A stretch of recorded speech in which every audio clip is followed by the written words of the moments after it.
sketches, the spontaneous trace of the human hand. The show gives insight into the design thinking of 6 prominent design teams, with the help of Professor Sherwood's thoughtful layouts and careful text interpretation. The show reveals how skillfully abstract and naturalistic representations can complement each other. The show shows how architects experimented with composing classical and contemporary forms on a complex site. Finally, the show provokes us to think about the role of representation and the unique signature of each designer. Many thanks go to Don Genesi, who initiated this event, and Elizabeth Lamb, the White Box coordinator. Introducing Professor Sherwood will be my colleague James Tice, who has a beautiful project on the historic representations of Rome. Please. Thanks, Nancy.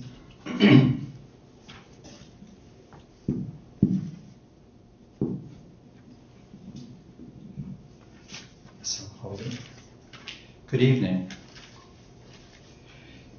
It is a pleasure and an honor to introduce Roger Sherwood, Professor Emeritus at the University of Southern California, where he's taught since 1973.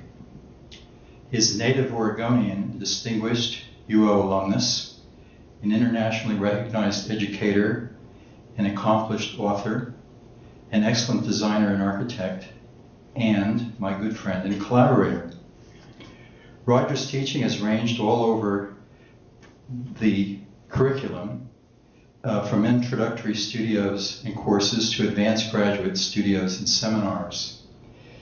Beyond his first love, which is a design studio, his focus has been architectural and urban design theory, with a special emphasis on multifamily housing.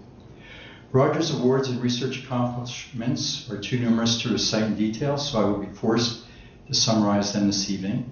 These include a Design Recognition Award from the National Endowment of the Arts, and an award from the United States Center for the Japan-United States Consortium for Environmental Planning and Design Education. He has published extensively.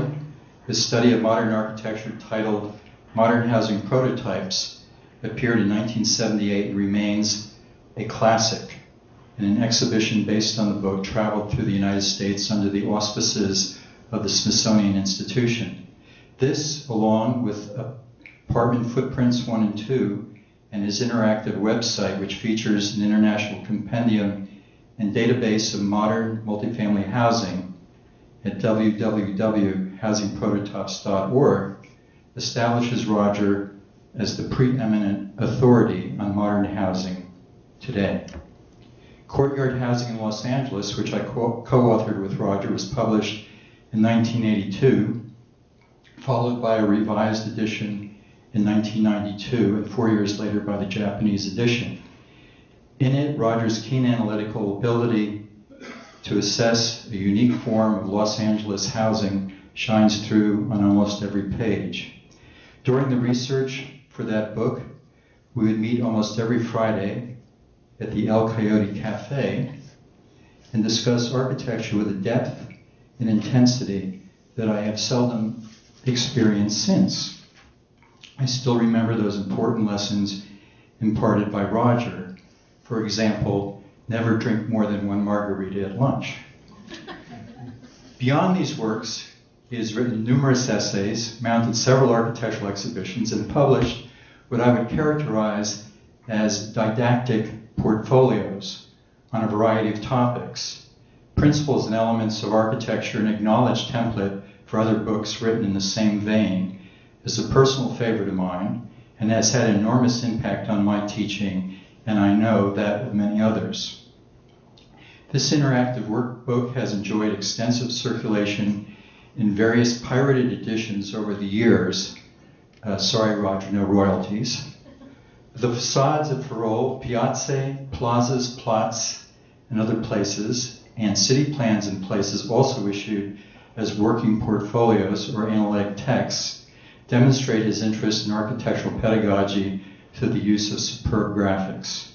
What I find unique and refreshing about Roger's work is his particular approach, which combines the scholarly methodology of a historian with the creative thinking eye of an architect. This wonderful exhibition we witnessed this evening is a testament to that combination of keen visual acuity and intellectual rigor.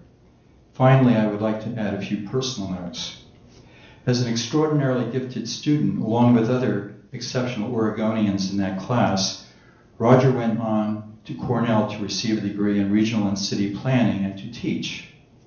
I suspect Colin Rowe, our mutual friend and teacher at Cornell, as well as the inaugural Belusky Fellow at the UO, was thinking of Roger when he once commented that the forests of Oregon are possessed by a genius loci that produces brilliant architects and teachers, many of whom he had come to know and admire over the course of his career.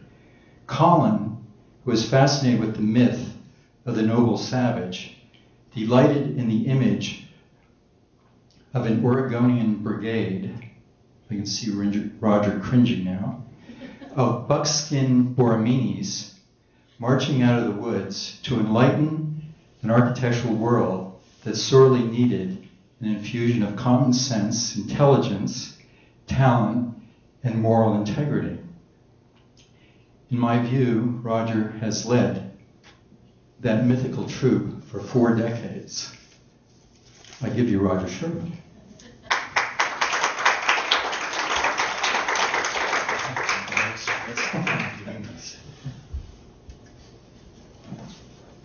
Well, I'm truly flattered by your remarks, as exaggerated as they may be, but it's really a pleasure to be here. It's always a pleasure to come back to the Northwest.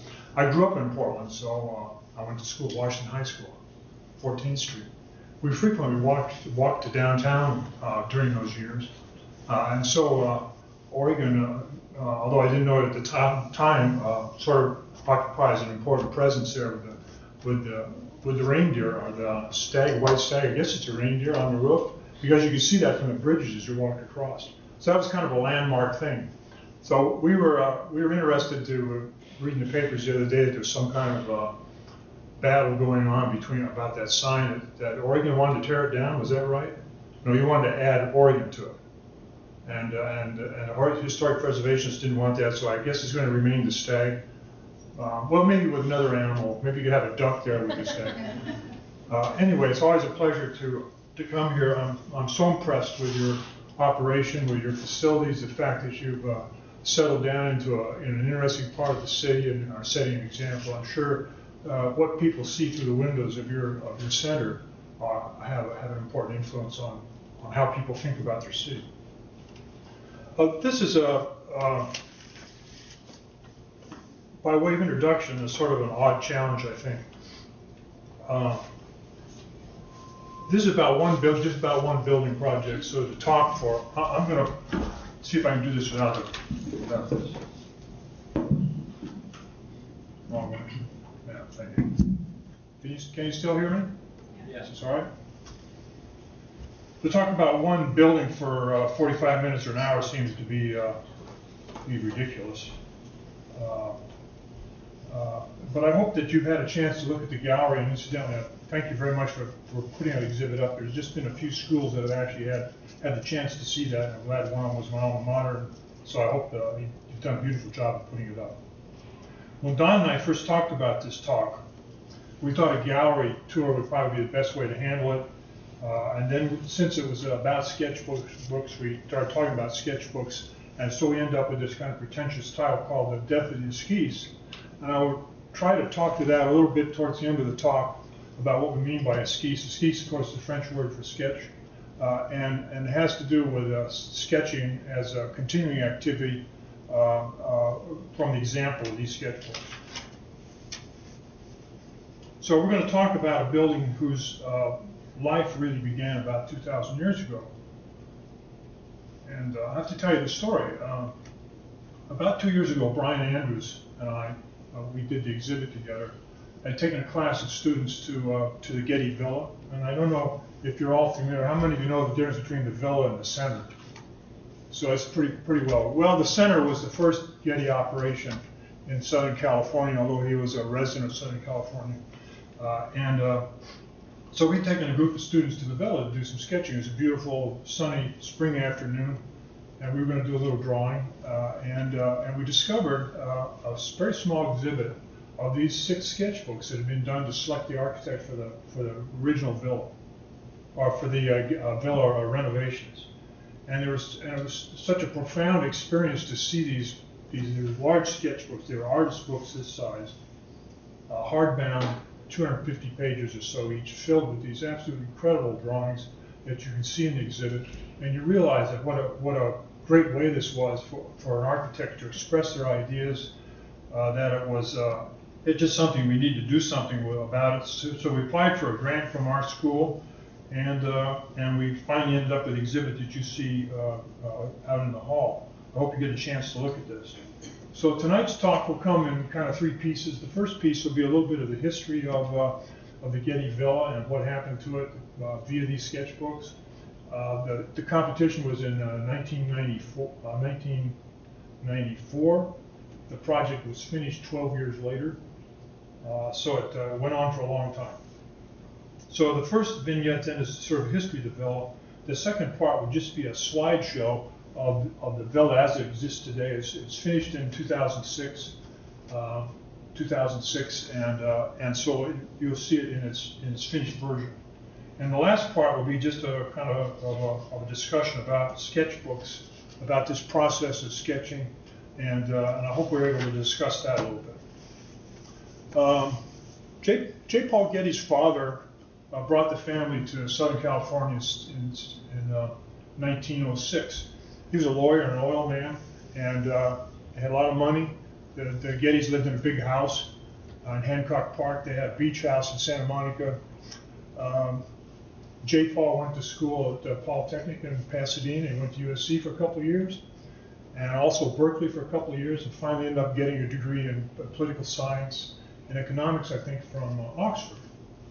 So he came back and he lived for quite a few years in Southern California, and by 1916 he made his first million. By 1967 he was a billionaire. This is when a billion really meant something. And when he died, he was worth $2 million. So while John Paul was here in 1951, he left Southern California, didn't come back. Although he'd been traveling back and forth between Europe and the U.S. for some time. He always planned on retiring in Southern California, and he sort of didn't make it. 2 years after the original villa was finished, he died, and we'll talk about that. But so here's J. Paul, age 80, and he left this incredible fortune for this museum. Let me just describe to you just a little bit the condition. He bought this canyon in Malibu, which sort of basically follows that area right there. It goes up here a little bit farther, that area, and you can see it in this view. There we are, sort of looking down from the original ranch house, which was up here across the 1974 villa towards the sea. That situation, there's the ranch house. It was 64 acres. There had been an orange grove and a lemon grove. The orange grove set there. You can see the remnants of that orchard still there, and another one up on the hill was cranked at an angle like this of a lemon grove. And this is quite a steep slope down here to a lower area, up another steep slope. And at all the sites also slope from this way up to the house, an elevation difference of about 75 feet. So you kind of get a general impression of what that was like. Getty bought this in the old ranch house, which had been built in the 20s, was where he lived, but he also started collecting a lot of art at this time, and he began to put it in there, although he wasn't around very much at the time, so this became a kind of a museum that had been remodeled several times. And he was continually trying to add rooms and change it to accommodate these exhibit functions, and occasionally the public was allowed to come in and see that.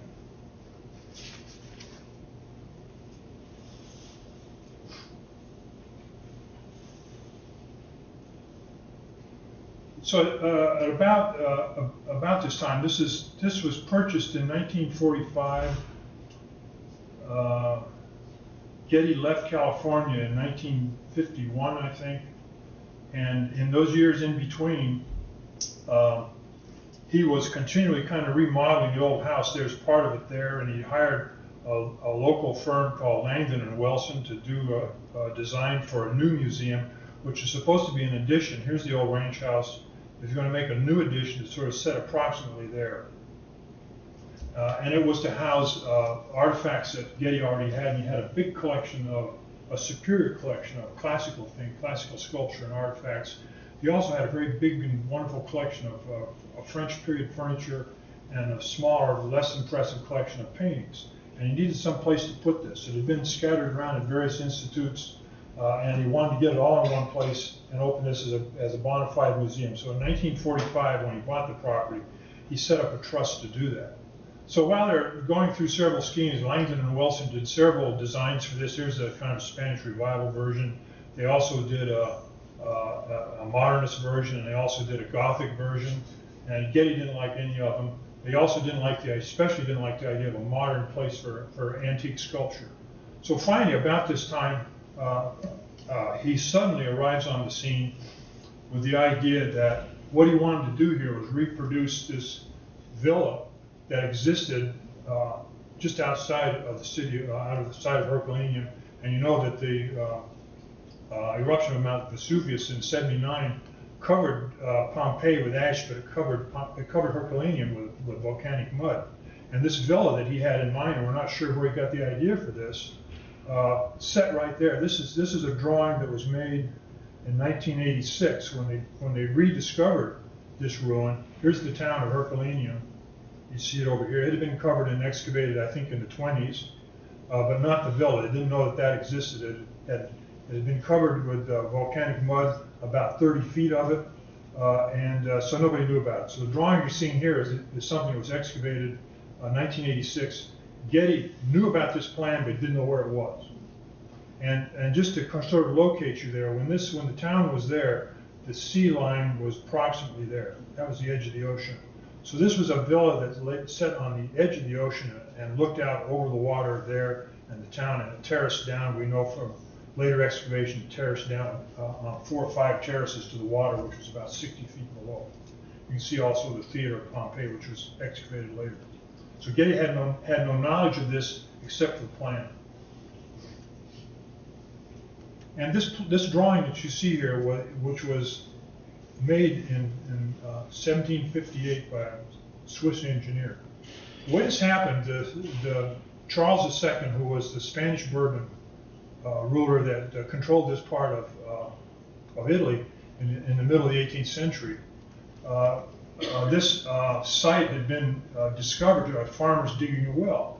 And they discovered this villa underground, and it was they tunneled around through that, and this map that you see was made from kind of a tunneling experience 30 feet underground. It was very hazardous, but the booty was great. It was called the Villa Papyri because it contained 800 papyrus scrolls that had been carbonized by the volcano, and they were very difficult to get out and to deal with. But there also was a huge collection of sculpture, bronze and marble pieces, which were displayed in the house, sometimes along the sides of the peristyle, and I'll explain that to you in just a second, sometimes in the building itself. And but all that existed in this building were some of the sculpture had been put in a museum, which they made at the time, which is presently in the Naples National Museum, and was later reproduced by Getty. A lot of these pieces were reproduced. He got permission to do that, and were put in the main villa. So apparently, the way this house was built, there was first that part built right there, sort of more or less like that. And about 100 years later, this long peristyle courtyard, which is along the side of it. And so we had an entrance experience that went something like this. It appears from the town along the edge of the ocean into a porch, which existed right there. And from the porch into an atrium, more or less classical atrium, to an inner peristyle hall, and through a passageway to an outer peristyle hall, from which there were views out across to the ocean beyond. Interestingly, when this plan was published, it was never published this way because you can't see it in this slide, but the printing is upside down. So this was published with north facing down. So it's very confusing to try to deduce exactly how this was sited relative to the town. They didn't have this information.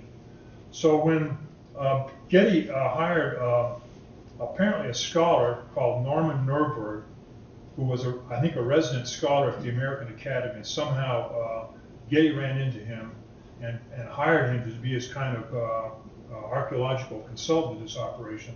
And most of the information that they got out of this was deduced from the plan, from the sculpture that they were able to look at in the museum.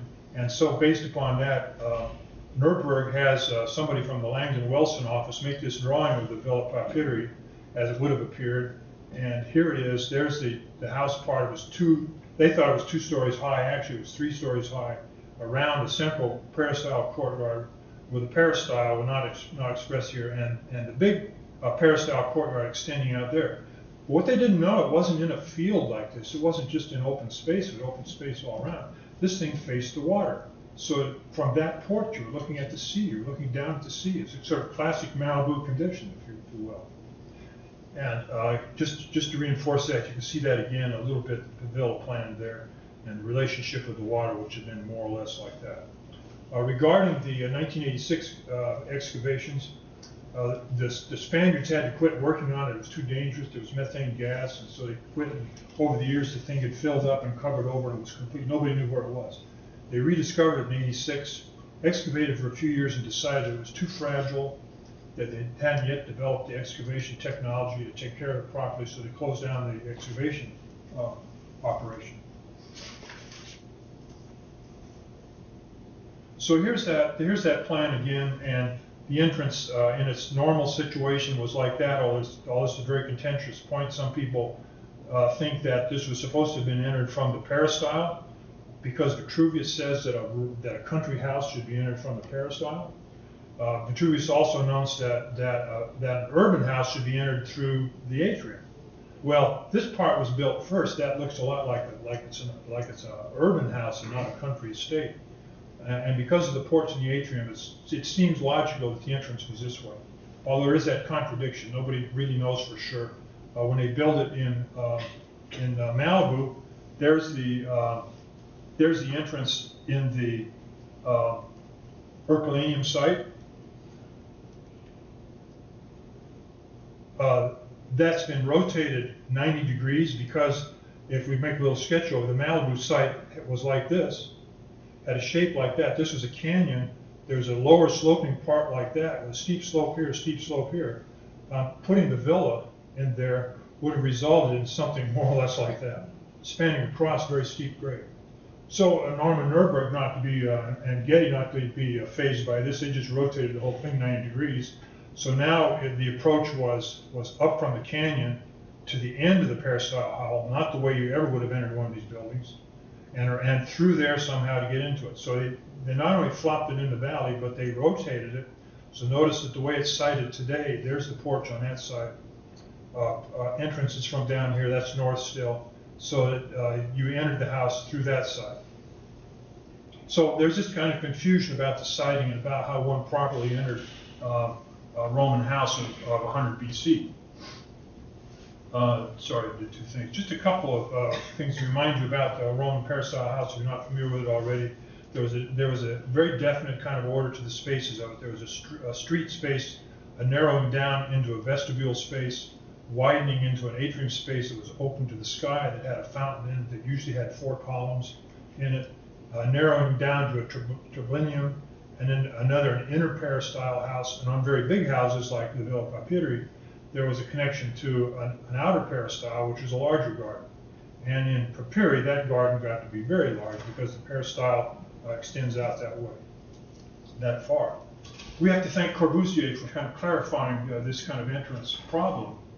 And when he was in Pompeii and visited this particular house, the house of the Nozze d'Argento, he must have been like in his 20s, maybe 23 or something. He makes these 2 drawings of it, and we have a view of it as it actually exists today. The court talks about entering from the busy street through a kind of a narrow vestibule into a room that had 4 columns, 4 shafts, he calls them, shooting up towards the sky, with water in it and a hole at the top and a fountain in the middle of it.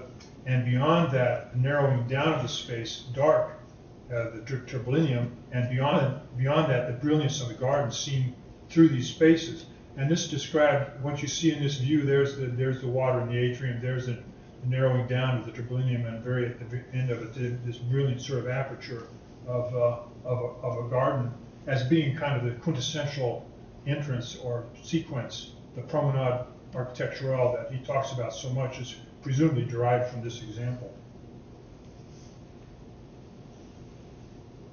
So they didn't know very much about this building. They had a plan of it. They couldn't verify it. The ruin had not been excavated since it got covered over after the Spaniards were through with it. But they literally copied this plan. This is the Weber plan. There's the Villa plan. There's the porch. So they kind of just recreated that almost exactly. The dimensions look like they're very close to being the same. They knew where the fine spots were for the sculpture, so they put some of them back. And what they did is over here against the west bank, they built a tea house on a terrace over there as a sort of resolution of that side. How was this building entered?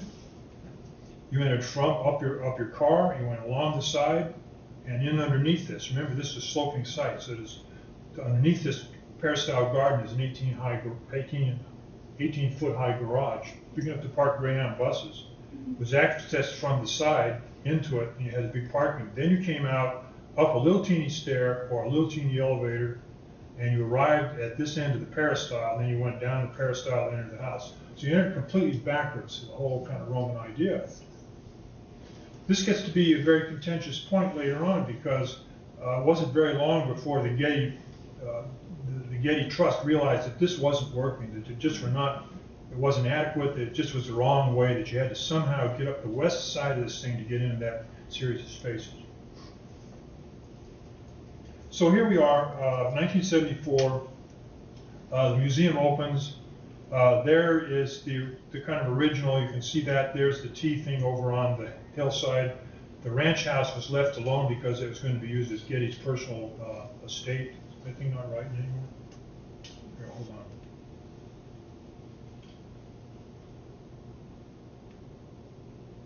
Huh. Oh, I guess it just slowed down. So there's that situation, a view of it seen from above. This end had been added to sort of facilitate entrance from the garage up through this arcade. There's a closed arcade to that level, so you can get through the gardens to get into the house. There's the road up the side to get into the garage, and this now was also a service road that went up here and hooked up to another road through neighborhood streets, and this went down and hooked on to Pacific Coast Highway, which was down here along the ocean. I don't know why my pen is slowing down here. This technology's undermined. So the Getty Villa opens. 2 months before it opens, Getty wrote a letter to the New York Times. It was published. It said how much he wished that the public would enjoy this, that he tried his best to make a classical setting for a fabulous collection of classical sculpture which he owned, and was allowing the public to see that he wanted them to think that he didn't think it was a place for a modern building, that this sculpture was better put into a kind of an environmental situation where he tried to recreate this kind of Roman ambiance that he knew about only from this plan. And but when it opened, quite the opposite happened. It became a very contentious thing about this fake. And while they had tried to reproduce parts of a whole lot of different Roman artifacts in the Naples area, it became just that, a kind of a collage of pieces. They had agonized over the colors and the paving patterns, and at the same time painting concrete columns white was not quite the same as a fluted column. So the press really went after him, and there was a big contentious issue. Is this authentic or is this fake? I mean, is it pure simulacra? Is it a museum collection like a Hollywood set? Some people thought it was just an indulgence. What half of Getty rot, they said. Here is down here. So there was a lot of argument about this. Some people thought it was just great. Getty didn't care. Getty thought that the public would judge whatever they wanted. He just done his best. Was this an authentic or a fake? Well, it was certainly a fake. I mean, nobody'd seen this before. didn't really know what it was like, so they could have had no way of really measuring it. So, but was it authentic? Well, of course it was there. I mean, it was a real thing. This got involved with some modern issues. I think one of them with the tabula rasa idea that to be a truly great architect, you had to start with a blank sheet. You know, that copying something just wasn't in the cards.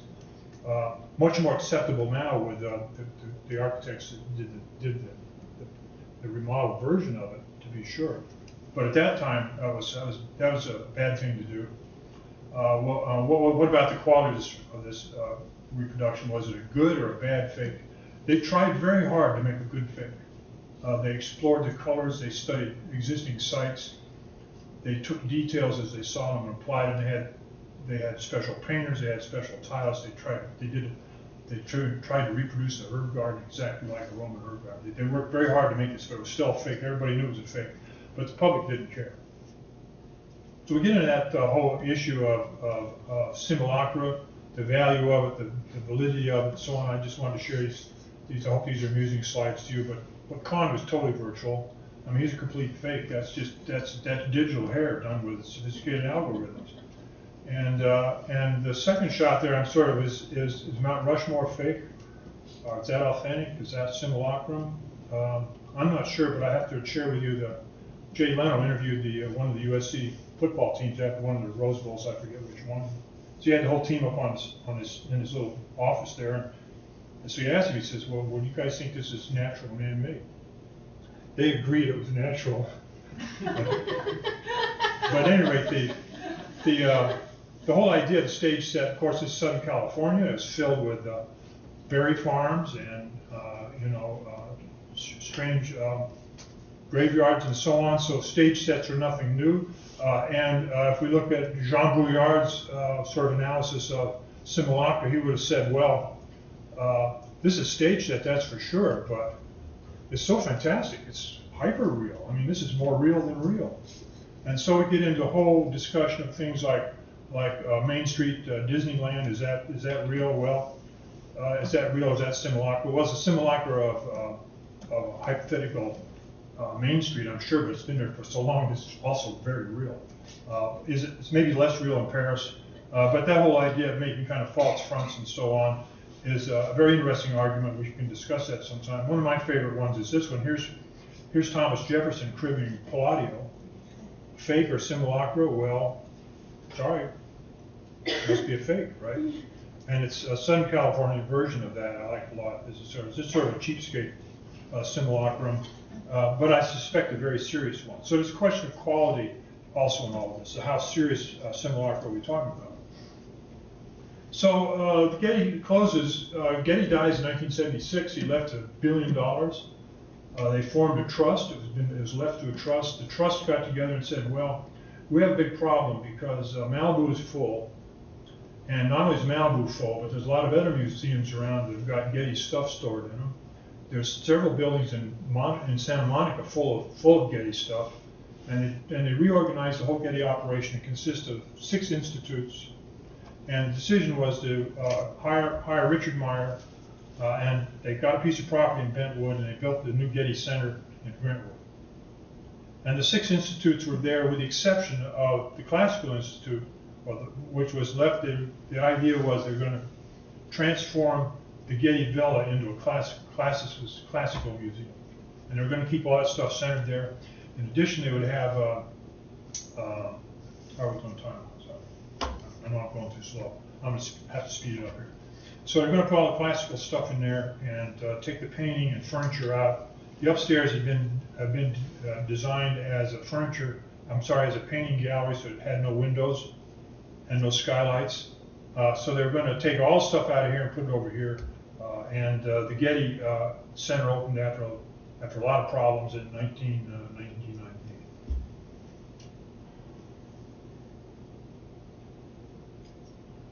So there's the old villa with just the villa. You sort of see it sitting there in the site plan. There's the house up there like that, and that has been transformed now to something with that whole piece added onto the side of it. And it consists really of a retaining wall and passage wall to get people from the parking up around and into a proper entrance on the west side where the porch was. And there's another group of stuff up there, which was the Institute, which consisted of the old house and several new buildings and a parking garage. And the way that worked was the road came down through there like that. The Institute and study spaces, curatorial spaces, and so on were up there on the hill. There's the villa, remodeled extensively and improved extensively to take care of the new collections that were going into it. And along up to that west side then was this retaining wall and several very important kind of spatial interventions that Machado Silvetti came up with. So I wanted to just very quickly go through the sketchbooks, and you can see them in more detail if you like in the hallway. And a very nice shows you put together. But this was a very unusual thing to do, and have sketchbooks for a major competition. And the way they selected an architect for this is they formed a committee in the Getty kind of bigwigs, and they decided that they would have 24. They'd look at 24 people. So they sent letters to 24 architects. 20 of them responded. One of them, interestingly, was not Frank Gehry. Frank Gehry was not on that list. Los Angeles' premier architect was not on that list. I'll tell you more about this later. And from the 24, they asked them for 20 slides each. They reviewed that and narrowed it down to these 6 architects. And they're an interesting group. Part of the idea was that with the sketchbook was that it was done quickly, that a small firm could be competitive, and that in a condition where they didn't really know what they were doing, they didn't really have a firm program about how this was developed. It had to do with the status of these other collections, and they wanted to have a kind of an idea competition, that the way they would do it is they'd just give each architect a sketchbook, give them 2 weeks to do whatever they were going to do in that sketchbook, and they'd select a winner from that. So this is what they did. And these are the sketchbooks that you see out there. They're very different. They're very unique. Some they were supposed to just do everything in the sketchbook. Sometimes there were photographs from other places, and some of them, even one of them, even had a model inside. Frank Israel made this very beautiful model that sort of folded out of this sketchbook. There are 2 of these who are from the West Coast, 2 firms from the West Coast, Hodgetts and Frank Israel. 2 were from the East Coast, Gerhard Kallman and Michael McKinnell, and Machado Silvetti, and Alvaro Siza and Juan Navarro were 2 foreigners. Siza from Porto and Juan Navarro from Madrid. So let's just quickly look at their schemes. I'm going to really zoom through this because we're running a little bit late. Craig Hodgetts and Ming Fung, both teachers, academic practitioners, they kind of did this in a classic studio way. They came up with a bunch of alternatives on a napkin. There's the original napkin. There are actually 8 that they did. There's 2 more that are on another napkin. And they developed each one of these. They call them variants. They developed each variant and tried to make a little clay model of it and drawing of it and a description of it. And they ran this as though the 2 of them were having a dialogue about, well, would you do this? What's this compared to? Blah, blah, blah. And that dialogue is printed as part of the sketchbook there in the sepia. There you see it running along there. Another very nice technique that they had, they used freehand sepia ink. So you had the kind of sepia colored paper. And they treated each scheme as kind of a storyboard for each scheme. Here's kind of a series of vignettes about what this might be like. Their final scheme ended up with a park coming up the west side. They came up to that point. You could pass on through there to get up to the parking garage, and you came around to a turnaround there and along back of the museum and into the entrance there. There was a ruin and a cast museum, which were parts of the program that were over here on this hillside. So that was their scheme with a theater. And I didn't really explain the program, but the program consisted of correcting the entrance problem, providing a cast museum model on a 19th century kind of Beaux-Arts place of a hall with big figures in it. And I think this was mostly to take care of the bronze figures that they had recast from the collection in Naples. An outdoor theater, an auditorium for 250 people, an adequate restaurant. What else am I forgetting here? A scholar residence place, and of course a big parking problem. So those are kind of the main elements of the program, but the candidates were free to manipulate this as they saw fit. So there's Craig Hodgetts and Ming Fung. Franklin Israel had a very interesting idea. He'd been at the American Academy with a guy called Bernie Fisher. Fisher was a classical scholar, and he and Frank got to be very good friends and visited a lot of the stuff, a lot of the Roman things, particularly around Rome, together. And Fisher acted as a consultant on this project. So Frank had an office with a big table in it, and he kind of worked at one end of the table. He did everything at this table. That was his office. He did his bookkeeping there. He did his sketching there, and people would bring stuff and he'd work on it. Fisher was kind of there all the time when they're working on this, advising him. What Frank was going to do was kind of make it like a super simulacra kind of Roman place here. He's going to import things from everywhere. Like that piece right there, you can see it better in the plan. That's the swimming pool from Villa Adriana. That's Domus Aurea right there. He just took Nero's house and stuck it up against the hill and reversed it. Would have been facing the other way in Nero's house. There's the theater from Pompeii right there, a small theater from Pompeii. And he's just going to make a collage out of these things, with that being the cast museum. So you'd come up there and you'd go to the garage and you go kind of through this and up the side and into the entrance there. So and he has, there's a view of it. You can see the sketch with the villa there. There's the Domus Aurea piece over there. And he has sections and so on. And he has kind of a running dialogue that Bernie apparently wrote that's describing this sort of fantastic place, this Roman place that he's going to create here. It's going to be a Roman park of some kind. Not an amusement park, but you call it an art park of some kind. Unfortunately, Frank died about 3 years later, but he had this incredible scheme. Sorry, my PowerPoint slides are always making too big and they run slow. Hope they don't quit. The East Coast candidates, Gerhard Coleman on the left and Michael McKinnell, they had kind of a similar idea of views of a kind of an Arcadian village of some kind. And there's a woman in the office, Stephanie, I forget her last name, who made these beautiful watercolors. And the book was full of kind of beautiful paintings like this, of visions of this kind of Arcadian place that they were recreating. They did it with antique pieces. And the idea was very simple. There was a big parking garage buried kind of at the top of the hill. And you would arrive by a road by going around to that side, and also could access this from the road on that side. And they put this underground, and then he came down a kind of a big ravine that they created and through into a plaza or forum right there with this arcaded structure that you see in the picture, sort of thrown to one side, sort of forming that space. There was water that came through it. And then they took the conservation stuff and they put it over there, and they put this theater up on the hill, kind of reversed. I mean, it looks like the theater's faced to point that way, but the view is this way. But actually, the way that worked, there was a theater inside of a portico. So walking in the portico, you had this view out. And these are various views of that. They also made a model of it that didn't get finished.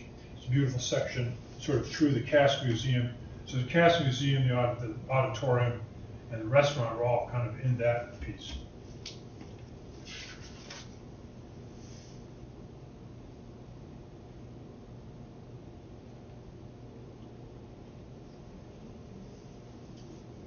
And the winners are Rodolfo Machado and Jorge Salvetti. I mean, nobody figured they had a chance to win this thing. They really hadn't done very much work. They'd done a few experimental things.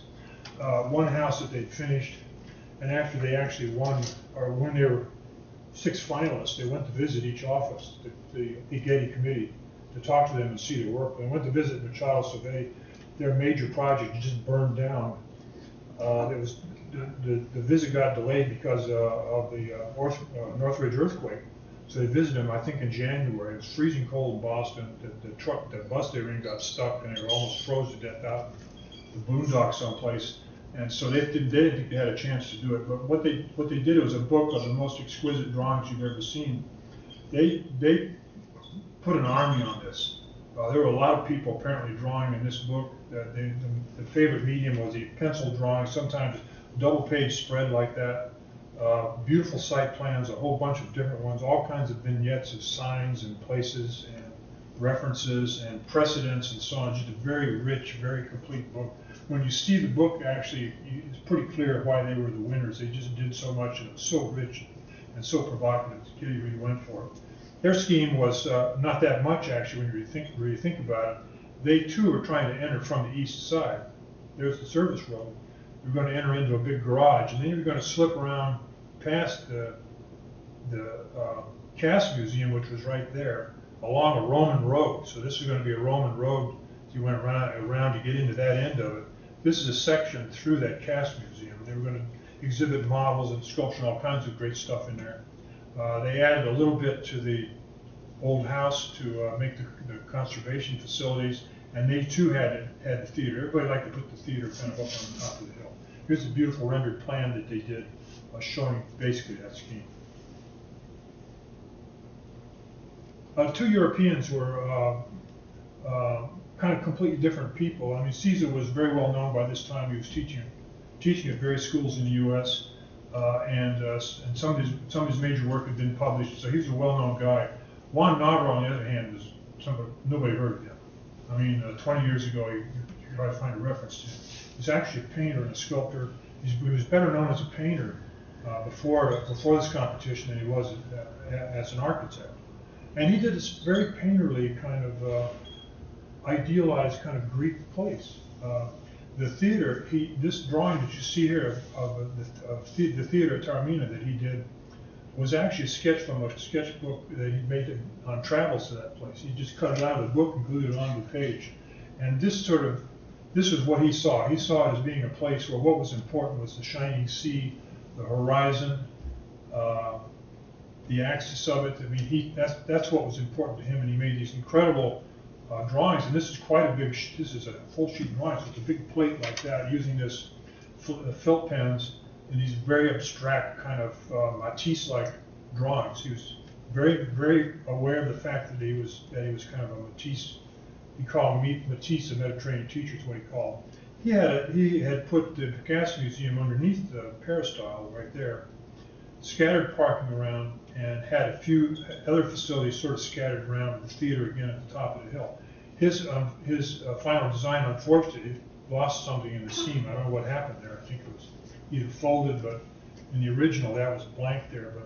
But his main idea was to have this walk that you see, this kind of ramp structure that you see there, which I believe was going basically along that side. So you came in and you ramped up through the herb garden and got into the building from that side. Caesar was the odds-on favorite to win this competition. He was a man well known for his freehand drawing skills. It's like if you wanted to design a competition that Caesar would win, you'd say, make a sketchbook.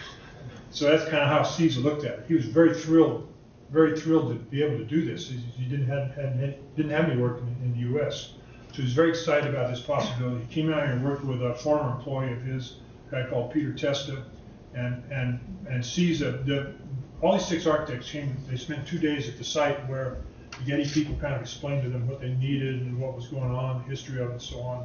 And then they all kind of went back to their offices. Not Caesar. He spent 2 more days at the site, drawing his brains out. He and Testa, they worked the night in a hotel room in Santa Monica where they drew more and listened to the radio. Robert listened to American music on the radio. So Caesar's thing is full of these beautiful sketches. He too was trying to get in from the west side up, and he actually made a big kind of ramp structure. You can see it a little bit right there. Started down, went along the herb garden and kind of ramped up, and he was trying to make the elevation jump across there to the ranch house complex, the sort of north campus it's called, which was up there. And so he parked over on that hillside. That's the parking, I believe, right there, isn't it? I think we put that right. That was the parking, and you'd get on this ramp, or you'd come through a big arch in this ramp structure into the forecourt of the entrance to the villa. Okay, that kind of gives you a vignette. How are we doing time-wise? We started. Oh my gosh. Okay. I'm gonna read go fast through. Let's close this guy and open this guy. Oh, I'm sorry. I'll get down here. Oh, it's too late now.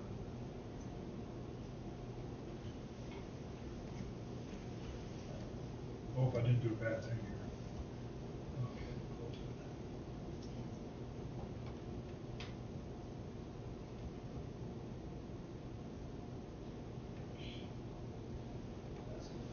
So I'm just going to show you a very quick view of just the actual villas that got built. Let's see, we got the wrong one. I'm sorry. Hold on.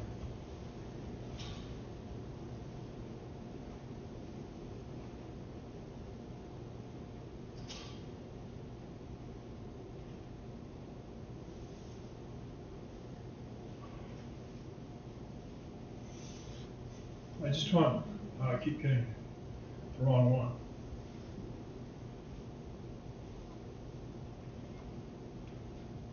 Let's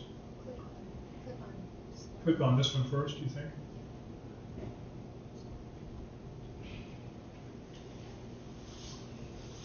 Okay, here we go.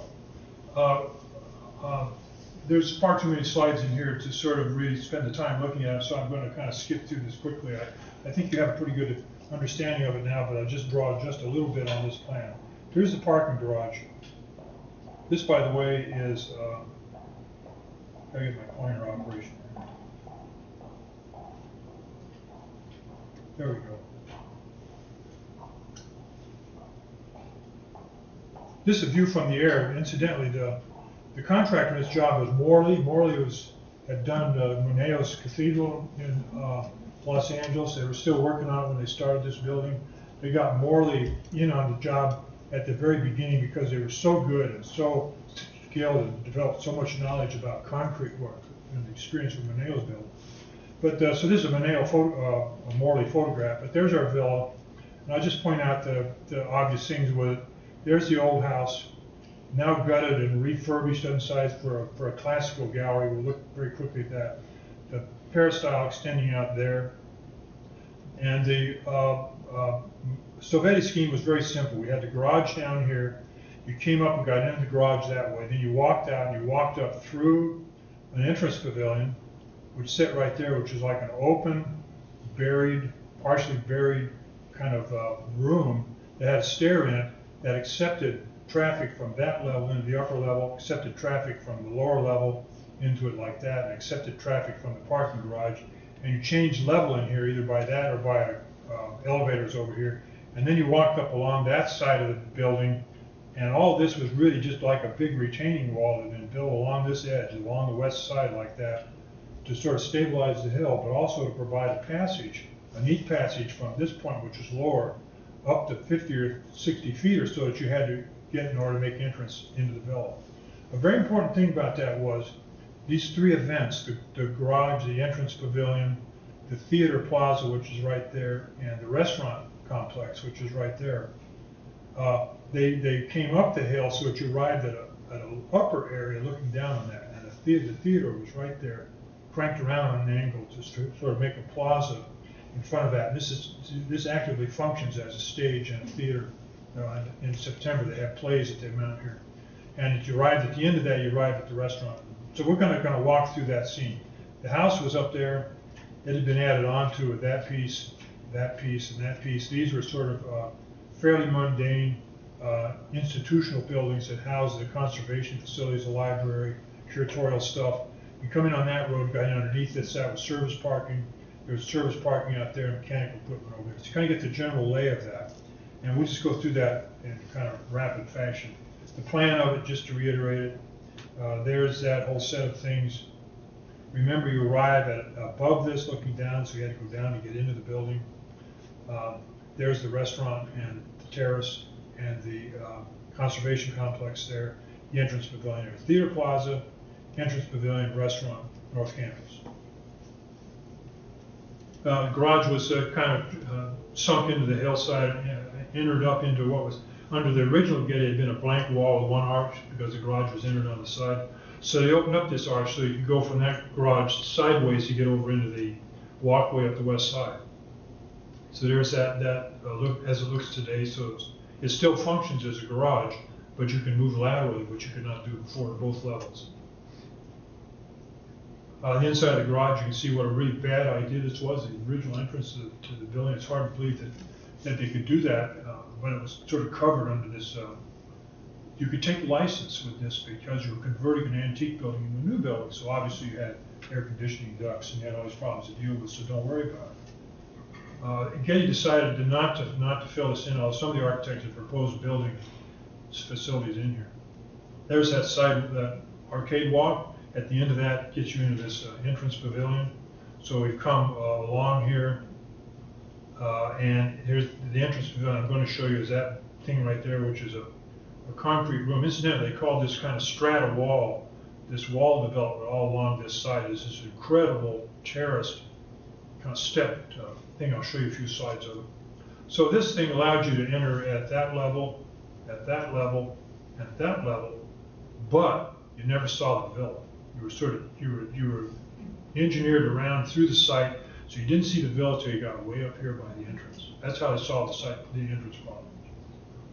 These are some of their sketches for it. You see this, the idea of the strata wall, of this kind of stepped, terraced, striped, and straighted landscape kind of wall, which was functionally necessary as a retaining wall, but also gave the idea of there being a kind of archaeological dig here, which kind of had some play on the idea that the original villa was a fake, but the new one is a ruin. That's very different.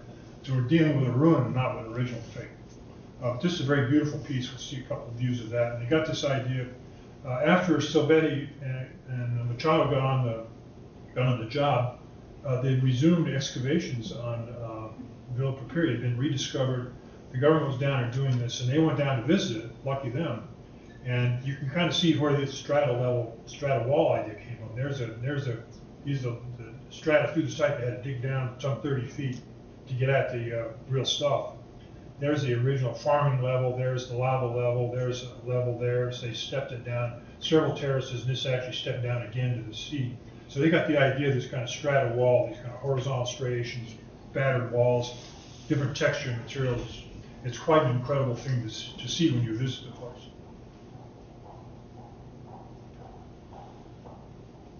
So we'll just take a little quick walk through there. Here's the entrance pavilion from the garage. And in there's an entrance, a formal entrance, bathrooms, and so on. It takes connection from the garage at this level, from the peristyle at this level, and you can go up through your several different levels, arriving up at an upper terrace, either by a stair or elevator that takes you on up towards the entrance to the villa. A view of that looking down. The fisheye lens are really great. They show a lot, but you get this kind of weird curve. Everything looks like these people are going on a ride. But you can get up from here around. You can see how it works. And that walkway. Now, as we walk past that, we start to get visions of the villa up on the hill. Our view's still controlled. We've got this strata wall on the left. We've got landscape and the gardens, the herb garden of the villa on the right. And up ahead, we can see where this progression of spaces is really starting to reveal. And finally, we get up at the top of that walk to several unloads. There's the model. So we've come up here, and we arrive now. With brush that doesn't work, that we arrive at an upper level. They could have come through here at that same level and arrived at this level, but they brought you around at the top of it, so you're at the top of the theater. And there's the theater right there. And you're looking down at that, and you go around behind this to get to the restaurant, which is over here opening out to these terraces. Or you can walk down through the theater because it's also a stair. And this becomes a kind of very, very beautiful, very important kind of performance space for the whole kind of Getty operation. And that, of course, then gave you entrance into the building. There's the atrium, the peristyle, the big peristyle, so on. So the whole spatial unfolding of this complex was so enhanced and so wonderfully handled, I think, with this whole venture. So there's the plan. We've seen that before. Let's just skip on. Except I guess I should show one thing. This is the second floor plan. It's kind of, because the level change is hard to see. They changed, instead of being kind of a closed gallery space, to be an individual gallery space with skylights. They took all the windows around the peristyle had been closed. They put windows in them, so it's a much lighter space for the display of antiquities and not paintings. There you see the restaurant complex. There's a very beautiful yellow marble wall we see here in stairs, yellow marble stair, Amarillo marble, yellow marble from Spain. It connects down, and below that is the museum store, and also from that plaza level underneath that, entrance into an auditorium, a 200-seat auditorium that sits underneath there. So this experience of coming in and down takes you to another level to experience these spaces, and that's a fountain back in that corner. So we'll just run through that real quickly. There's the view from the top of the walkway of the theater on the left, and this two-story high loggia, which was of the original building. Although they made pretty extensive modifications, their attitude about renovation was not to just try to copy and try to find proof of this someplace in Italy, but it was to do things that were in the spirit of that architecture. And I think they did a very good job of that. You can see from the end of this walk, we go on across there, and there's a big pavilion covering a terrace for the restaurant, and another terrace level. And this then connects up to the upper campus, but the public really doesn't get to go there because it's for the use of the Getty. There's a view of the lower level with the campus store, the museum store, the dining terrace above, and the fountain is back in that corner. You kind of see a little bit more of the striations of materials of these kind of retaining walls that they built are really incredible. And another thing, these panorama shots are really cool too, because you get this big wide angle, but everything's weird, like this curving, just doesn't curve, it's straight. So I don't know, maybe Dennis can give me some clues sometime about how to fix this up. So I'm just going to link through these traffic images. So, dining terrace. If you ever go here, by all means, go at lunchtime. They have a very nice restaurant, good food. It's a pleasure to sit out here. The dining room connects down to the level of the auditorium entrance at level below this via this stair that you see over here, this yellow marble stair. I can't describe that adequately enough, but it's just this incredible invention. Goes through 3 floors actually. Made like it's been carved out of this, just a stair, literally carved out of this incredible yellow marble. So there were architects who were able to mix vernacular imagery, traditional imagery with modern values and modern materials, and mixed it all up with no problem. But it took 12 years, and they had a very rich climate. There's the entrance at the lower level. This now becomes the entrance to the museum proper. This is a theater space. They bring lights and portable equipment in here and set it up as stages. But this functions very nicely as a 2-story kind of traditional 2-story high Roman theater stage. And so then we whip around, kind of go through this. There's the axis, the cross axis, the peristyle cross axis, sorry. And that then becomes the entrance. So this works well. They built stairs into this so you can easily get up and down. And you go into it, and now we're on to the atrium sequence that Corbusier talks about. This is the atrium. In the original, there were no windows, 3 windows only on the 2nd floor, so they've opened this up to the lights, much lighter, brighter space. And beyond that, the inner peristyle. The inner peristyle is there.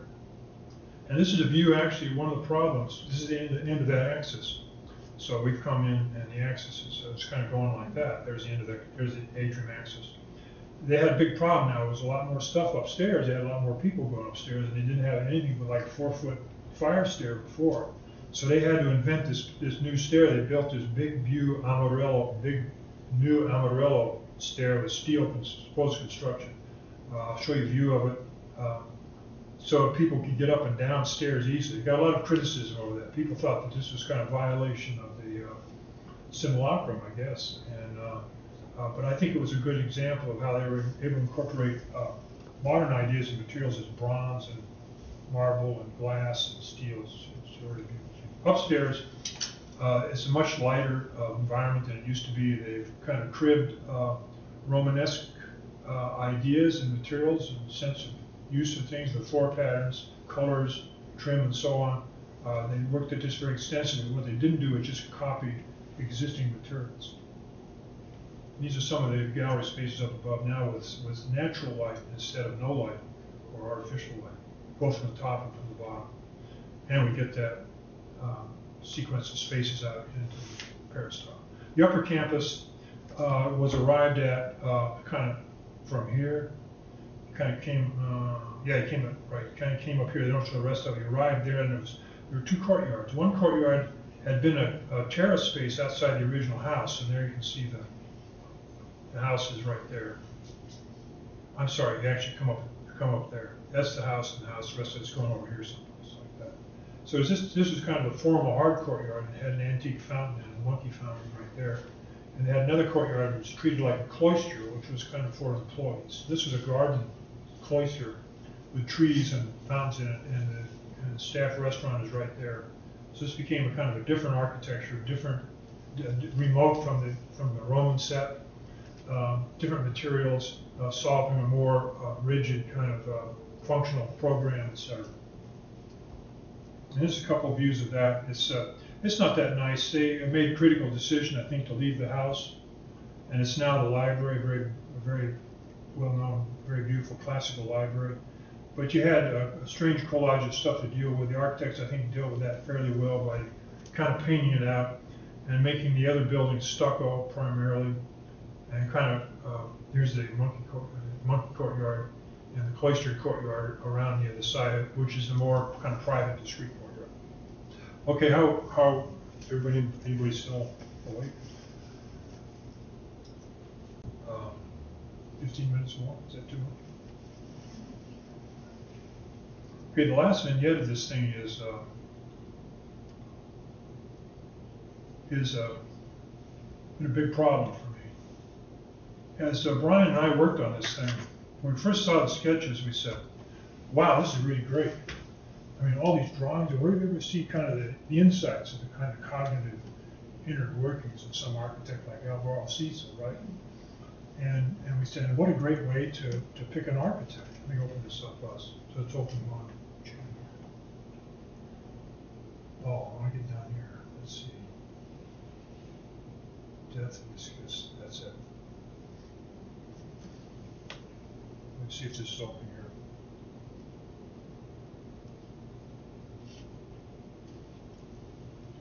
The problem with making PowerPoint shows if you don't really know what you're doing, they don't work real smoothly.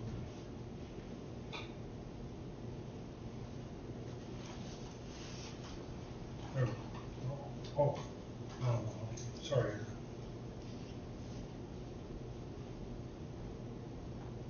Where am I here? There we go. He was coming to my rescue and I bailed out just in time. Okay. Too many tools here. So as we worked on this thing and we were looking through the sketchbooks, we'd have to go out to the Getty and get all these books and be in this kind of guarded enclave where we could look at them, but protected as valuable things and so on. And the more we worked on this thing, the more we realized that well, the sketchbooks maybe were a great idea, but that nobody would ever do this again. And it took 12 years to build that. In the meantime, Alvaro Siza's office, and we just take him as an example. He's a wonderful man. I really like him. This is one of my favorite pictures of the architect drawing himself. Alvaro's office, he has a big office that's filled with these custom drafting tables. With these beautiful big kind of Swedish drafting machines on them. It's like Europeans, European style. They're all empty. They're unoccupied because it doesn't do any work that way anymore. So in the time when this thing became this brilliant insight into the inner workings, the kind of cognitive springboard of an architect, something had happened that we lost their ability to do that. And as a matter of fact, if you put a freehand drawing like this in a big presentation today, there's a good chance you'd just be bombed out just because you were behind the times. So it became an issue for us to try to deal with this idea of whatever happened to the esquisse. Did it really die? What was going on here? So that's what this section is kind of about, and it's a little bit rough. I still don't know quite how to deal with this, but maybe you can help me out. So we get our pointer up here. Pen.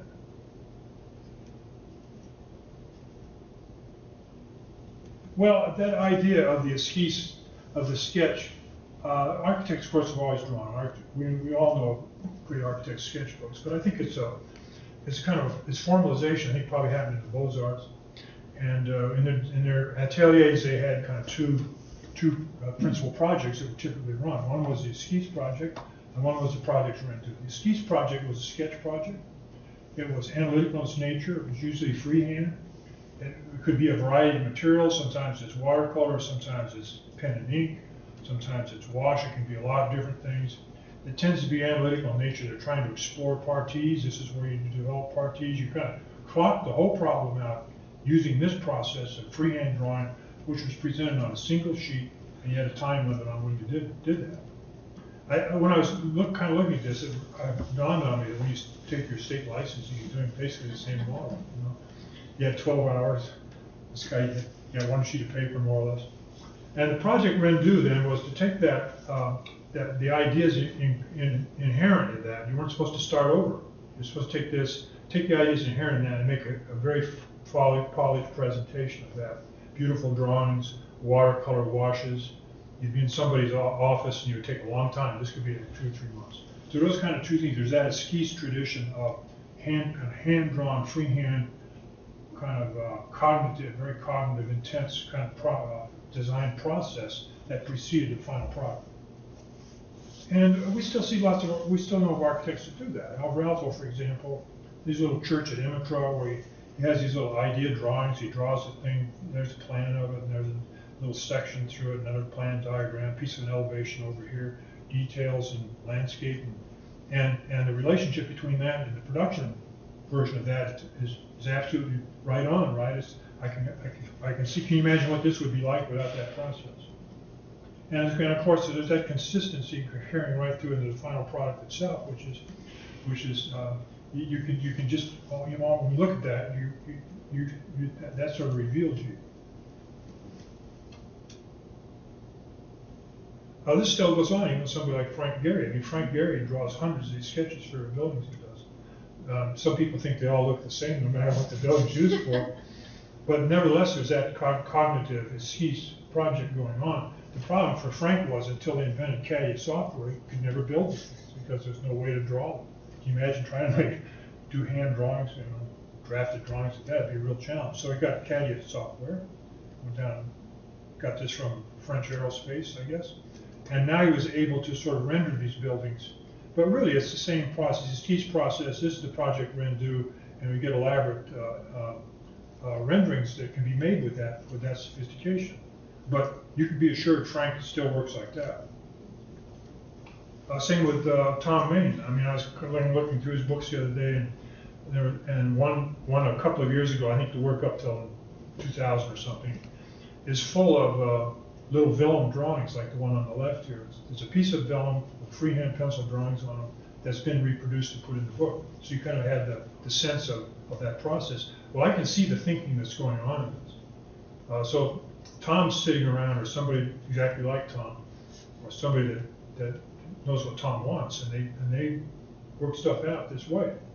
Then they make this incredible presentation of it. And there's kind of a balance, I think, between the cognitive end of it and the technical presentational end of it in these two variants. But if you look at their buildings from recent buildings, the cognitive drawings are no longer there. And what we have now is almost a total emphasis upon the technology of the presentation. And I suspect that, I mean, of course you couldn't draft this thing. I mean, I can't imagine anybody drafting this by hand. So it's made possible by the technology, but in the process, I think the cognitive end of it kind of dropped out. That's not to say that I think this is bad design. This is just an incredible construction, whatever it is. Just totally incredible construction, but the cognitive process, I think, is different. The esquisse got lost in there. So I have my favorite bad esquisse buildings for you. This is what happens when you don't have esquisse. And part of this experience also for me comes from my experience as a teacher, because increasingly over the years I saw less and less tracing paper in the studio, less and less actual sketching going on at the desk. Nobody had a scale. Nobody, you didn't have to have scale anymore. And a barrel 314, excuse me, nobody ever heard of that. So it becomes important to kind of distinguish, to try to deal with whatever losses come from this process of design without the esquisse. Well, one thing is what a lot of people call computational architecture. This is, or what Tom Main calls self-generative design, is some kind of system that produces a form almost automatically. You don't have to have human intervention here. And we have this incredible software that will draw this for you. I'm not sure where this goes, but it's a very dogmatic, very deterministic kind of process, and I don't. It's hard to see where the design thinking goes on in something like that. I think that's also true of blob buildings. That's a nice name for them, by the way. I think they are blob buildings. They're dropped down. There's an emphasis upon technology and no emphasis upon cognitive development. And the Rhino couch, I think, is like the worst couch I've ever seen. So there's the old adage of garbage in, garbage out. But there's something. What was it that preceded this wireframe drawing? I suspect nothing preceded the wireframe drawing. The wireframe drawing just sort of had to start making this shape somehow. A Rhino lets it all kind of fit together nicely and renders it so it looks like Naugahyde or whatever. But what's missing here is a design process, and it's its most kind of crass level, professional rendering for, I don't know, home builder in Orange County or someplace. I was looking at this drawing the other day. It's a facade, right? No, it's not a facade. It's drawn three-dimensionally. There's a little perspective view there, a little perspective there. But anyway, this is what I call kind of computer realism, and what's happened here is total loss of that. So it's a change from an emphasis upon sketch to an emphasis upon technology.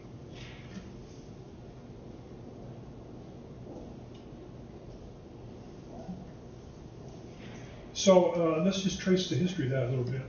When I was in school, and you probably some of you too, there was this frieze that ran around the top of the classroom, and it was about how to write the letters, and we practiced those letters. I mean, we practiced them a lot, and there was great value put upon being able to read hand cursive writing it was called, and there was a whole tradition of that before they mentioned the typewriter. Things like, well, you all know your examples. I mean, John Hancock, we practiced a lot. He could write really beautiful control, and drawing. Sketch drawing was an extension of the same activity. Had more or less the same position. You were here. You were thinking there. It was high hand. This was a process that had flexibility and had the ability to sort of change and study and explore things. And then along came the typewriter. What is it? 1873. And suddenly that activity of drawing with your hand, thinking and drawing with your hand, was replaced by something that worked like this. Can you imagine drawing with anything like that?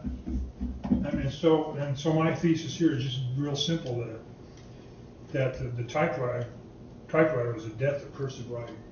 You had a mechanical letter, you had perfect letters, it could be electrified, so it went faster, it didn't jam.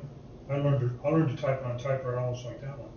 It didn't happen in high school. So this is fairly recent that this starts to impact our activity of writing with our hands.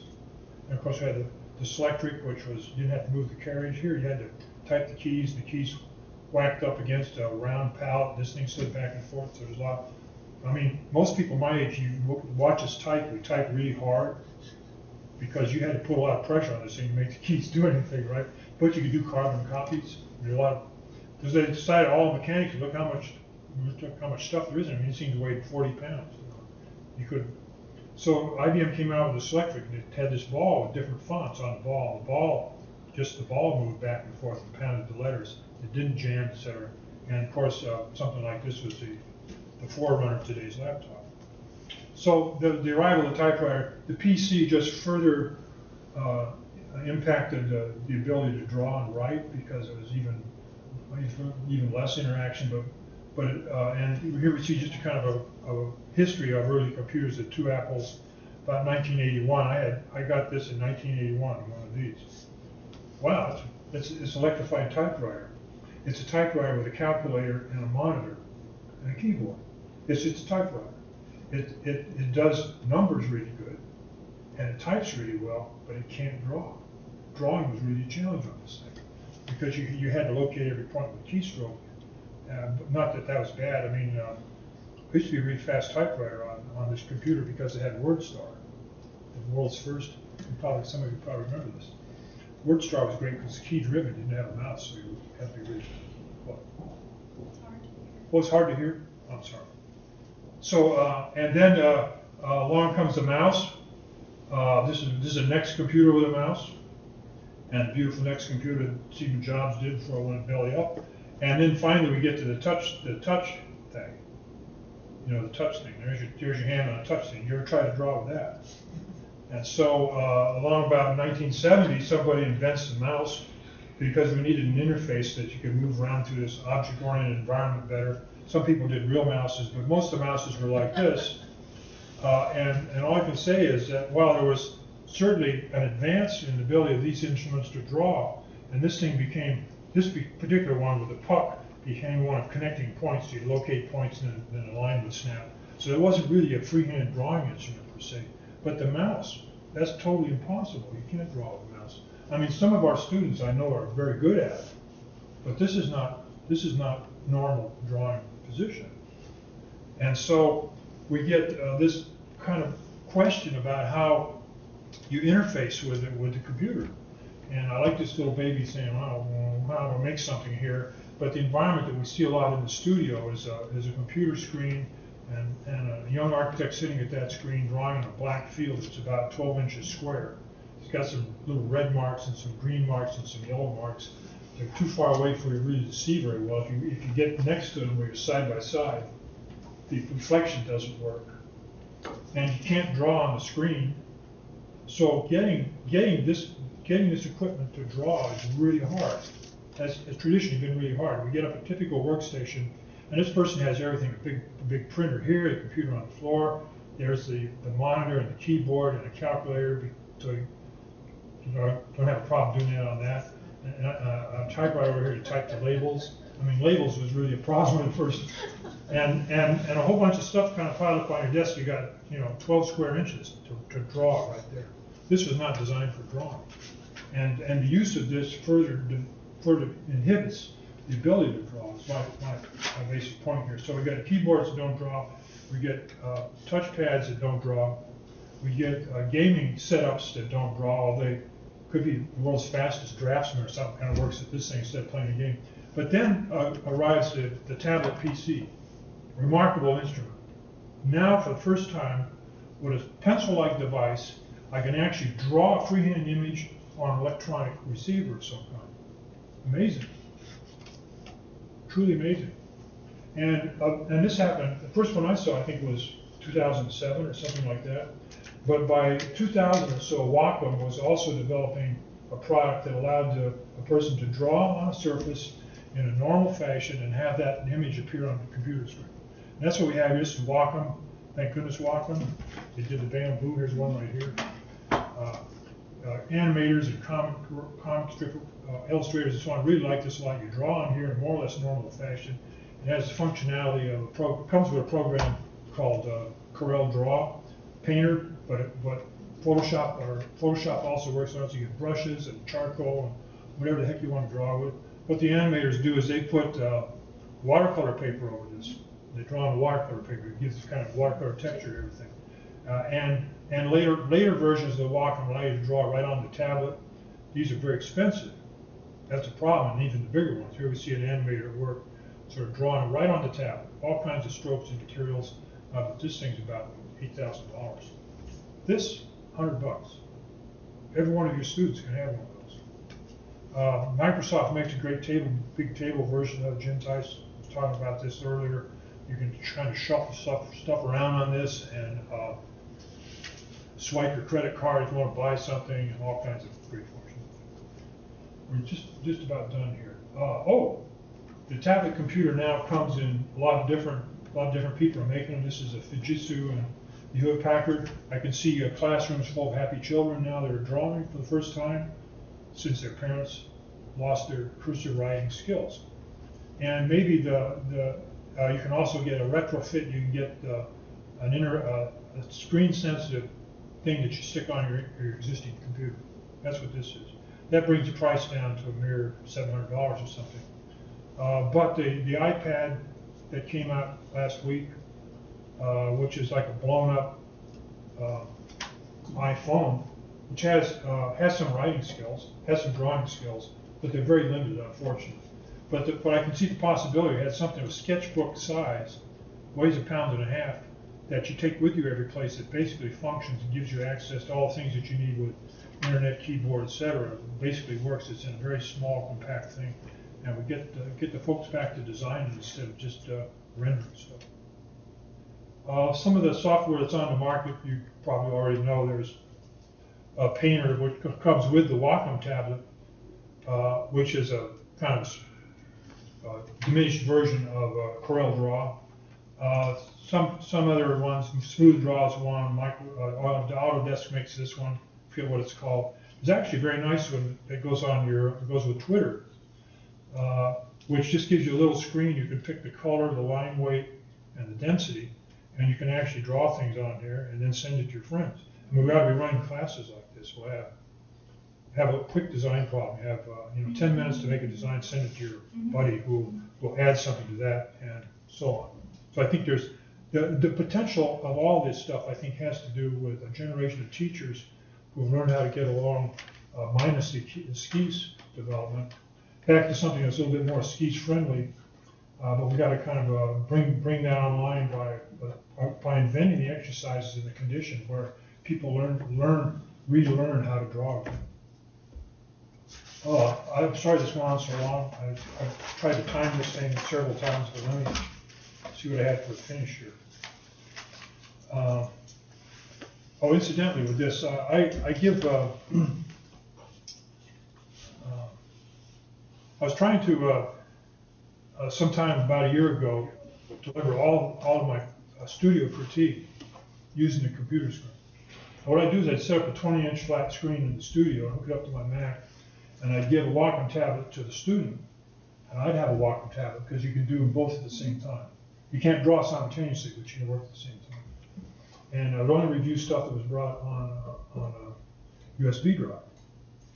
And this worked out well because we got in the mode of sketching on this, and then they would take these things back and continue to work on. And we had classroom exercises where we play a game where we start off with a drawing and people would add to it and change it. You have to kind of relearn drawing skills. They don't just come by pushing the computer. Yeah, my family's hoping I'll quit pretty soon. It's been great. Thank you very much.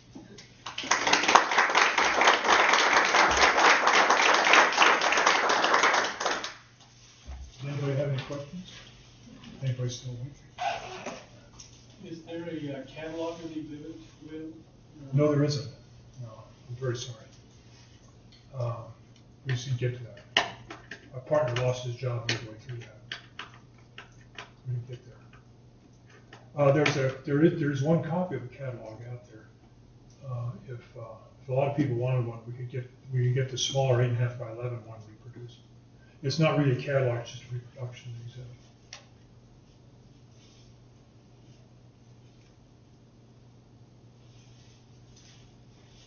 Thanks for having me. I really enjoyed it.